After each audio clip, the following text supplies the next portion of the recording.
de l'expansion et atteste de l'importance. Vous savez, pendant très longtemps, l'histoire africaine a été écrite en mettant entre parenthèses l'une des significations les plus profondes de l'islamisation de l'Ouest africain, de ce que les chroniqueurs arabes appelaient le Bilad al-Soudan, le pays des Noirs, qui était que l'islamisation ne signifiait pas simplement la conversion des populations à une religion nouvelle, mais l'adoption par ces populations d'une raison graphique de l'écriture et la production par ces populations de sciences islamiques, la consommation et la production de sciences islamiques.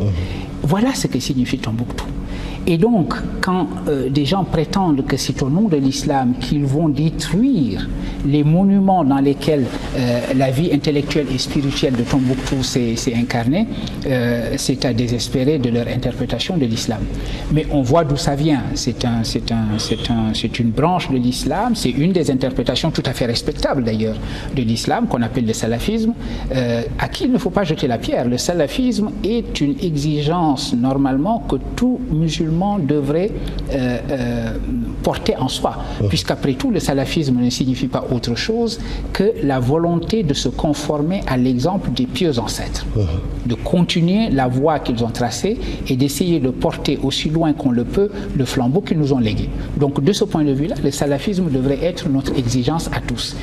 Mais quand le salafisme prétend, les salafistes ou ceux qui se déclarent salafistes ou islamistes prétendent donner la leçon à tout le monde, prétendent qu'ils sont les seuls purs, qu'ils sont les détenteurs du vrai islam et qui ont des condamnations à l'emporte-pièce pour tout le monde, décidant que tout le reste du monde vit dans le haram ou que tout le reste du monde d'ailleurs est takfir, kafir, ce qui justifie toute violence qu'ils vont exercer sur les autres. Parce que si le reste du monde est peuplé d'infidèles, sauf eux, ils sont fondés à mettre des bombes, à tuer et à violenter ce qu'ils veulent. Ça, c'est contraire à l'esprit de l'islam. Exalter sa propre pureté, être certain de détenir la vérité, ne pas avoir le moindre scepticisme qui traduise l'inquiétude que l'on doit ressentir vis-à-vis de Dieu. Un croyant doit être inquiet de Dieu, au double sens, où il doit être inquiet pour savoir s'il lui plaît ou pas, et il doit être inquiet, ça veut dire qu'au sens étymologique, il doit être toujours en mouvement vers Dieu. Et je n'ai pas le sentiment que ces interprétations absolument dures, absolument fanatiques de la religion... Qu'est-ce qui peut expliquer justement ce fanatisme? Est-ce que c'est dû quelque part à un manque d'ouverture vis-à-vis des autres branches de la religion musulmane? Oui. Pourquoi les gens sont aussi bornés par rapport à cette interprétation? Oui, absolument. C'est le sectarisme dans toute son horreur. Vous savez, devant le pluralisme, vous avez la pluralité des interprétations. Les uns ont telle interprétation juridique ou telle interprétation légale. Si vous naissez, vous, dans une obédience particulière et vous rencontrez la différence, ceux qui ne pensent pas comme vous, qui n'ont pas exactement les mêmes manières de prier, ceux qui commencent la Fatiha par Bismillahirrahmanirrahim, ceux qui commencent la Fatiha par Alhamdulillah, etc. Je vous donne simplement des exemples de ce genre de différence-là. Vous pouvez avoir deux attitudes. La première attitude pluraliste consiste à dire « Ah, voilà différentes voies du Seigneur ». Nous serons toujours incapables de décider véritablement quelle est la voie. Et après tout, pourquoi y aurait-il une seule voie? Dieu voit toutes ces voies-là et il peut mesurer la sincérité de ceux qui suivent ces voies-là. Voilà une attitude pluraliste et tolérante.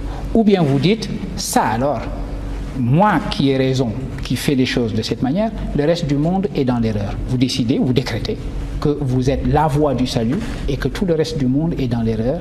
Et effectivement, la violence fanatique commence là. Je ne dis pas que tout le monde, tous ceux qui ont cette position-là, tombent dans la violence, mais ça, c'est le fondement de la violence. Si vous avez la certitude de détenir la vérité à l'exclusion de toutes les autres interprétations possibles, vous êtes préparé à exercer la violence la plus radicale contre le reste du monde. Mais c'est quand même extraordinaire. Vous êtes professeur en islam, vous enseignez à Columbia University, qui est près de World Trade Center, où les tours se sont écroulés, et vos cours sont courus par des jeunes américains qui viennent pour apprendre ce que vous faites et pour avoir l'ouverture pour comprendre l'autre. Et chez nous, on n'arrive pas à se comprendre. Exactement. Vous savez, nous avons le monde occidental qui est tant honni par tous ces fanatiques est un monde infiniment plus ouvert que le nôtre. Nous prétendons avoir... Qu'est-ce qui explique cela? Écoutez, les causes sont multiples. L'une des causes sur lesquelles moi je mettrai le doigt, c'est l'ignorance. Nous ne savons même pas à quel point nous sommes ignorants de notre propre religion. Vous savez, l'ignorant qui mesure sa propre ignorance est déjà sur la voie du savoir, parce que cet ignorant-là va aller vers le savoir et va chercher à savoir. L'ignorant qui ignore sa propre ignorance est celui qui vit dans les ténèbres les plus absolues, parce que celui-là n'a même pas le sentiment que hors de ces ténèbres, il y a une lumière vers laquelle il devrait aller. Or, nous sommes les sociétés, nous ne sommes pas seulement des sociétés pauvres, malheureusement, nous sommes également des sociétés profondément ignorantes, et ignorantes souvent de qui nous sommes. Ce que j'enseigne, moi, dans mes cours sur l'histoire de la philosophie dans le monde de l'islam, c'est une époque des lumières dans le monde islamique. C'est une époque où, sous les khalifes abbassides en particulier, le monde de l'islam était au fait des sciences, des techniques, au fait du savoir. C'était le monde islamique qui donnait le là, pour ainsi dire. Ce qui enseignait au reste du monde ce qu'il en était des lumières de la raison et des lumières de l'intelligence humaine. Nous avions porté l'exaltation des valeurs intellectuelles et spirituelles de l'humain au sommet le plus élevé. Nous sommes, dans le monde islamique, je veux dire, à partir du XIIIe siècle, nous sommes entrés dans une période de déclin lié au fait que nous avons commencé à nous enfermer. Nous avons commencé à nous enfermer sur des certitudes comme celles dont nous parlions tout à l'heure, en cherchant qui a raison, à cultiver les petites différences, c'est moi qui ai raison sur tel point, c'est toi qui as tort sur tel autre point, etc. À un moment où justement l'Europe, quant à elle, pour me comparer à elle, prenait son essor. Vous prenez simplement l'exemple des universités. Les universités, si vous prenez Al-Azhar ou la Kairouane en Tunisie ou les grands madrasas au Maroc, nous pouvons dire que le monde de l'islam a inventé le modèle d'enseignement universitaire. Mais nous l'avons inventé, il s'est transplanté ailleurs, en Europe, et il a fleuri là-bas, et chez nous, il n'a pas fleuri. Parce que nous avons, après une phase d'expansion et d'ouverture, nous sommes entrés dans une phase de régression et d'enfermement, et nous sommes toujours dans cette phase-là.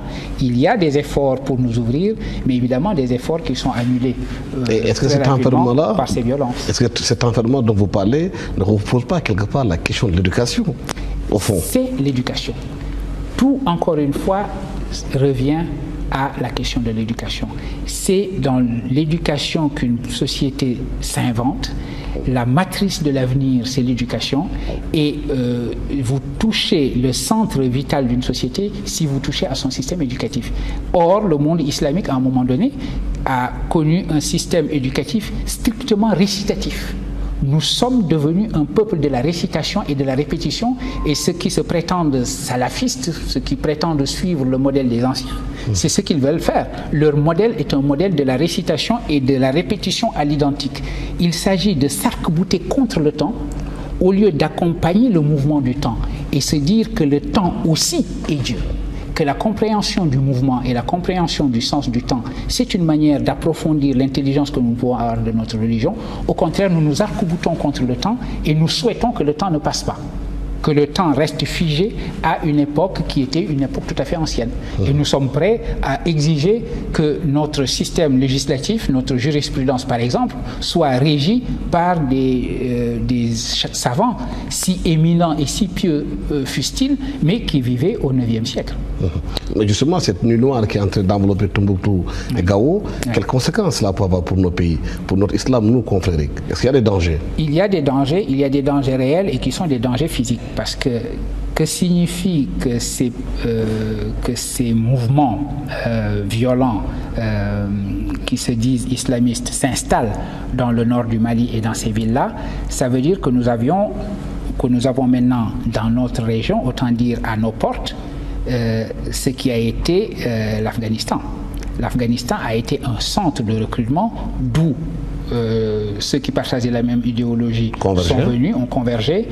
Et ce sont des gens qui ont été élevés et formés dans une espèce d'idéologie sommaire et lapidaire qui leur tenait lieu de bréviaire, et surtout au maniement des armes, au métier des armes. Nous avons énormément d'armes extrêmement sophistiquées qui circulent. Nous avons des gens qui sont suffisamment désespérés pour devenir quelqu'un du jour au lendemain parce qu'ils vont les trouver et qu'on leur donne une Kalachnikov et un peu d'argent. Les gens vont affluer là-bas de toutes les régions d'Afrique de l'Ouest. Je crois avoir entendu le président de la République dire qu'il savait de sources sûres que des Sénégalais s'y trouvaient. Et après tout, il n'y a aucune raison.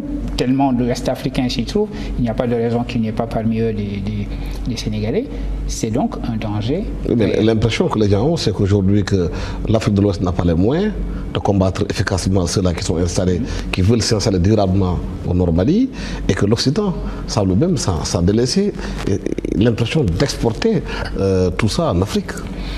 Oui, je ne crois pas qu'on puisse s'en désintéresser plus longtemps. Je crois que les gens vont se rendre compte qu'on ne peut pas laisser cette situation perdurer. On ne peut pas laisser le Mali être victime de cette partition.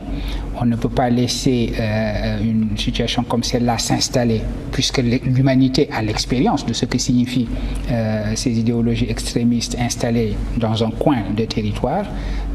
Par conséquent, je ne doute pas que des scénarios soient en train d'être étudiés et qu'une action tôt ou tard, plutôt tôt, à court ou à moyen terme, ne soit en voie d'être entreprise. Et évidemment, cela suppose que le Mali mette un peu d'ordre d'abord chez lui.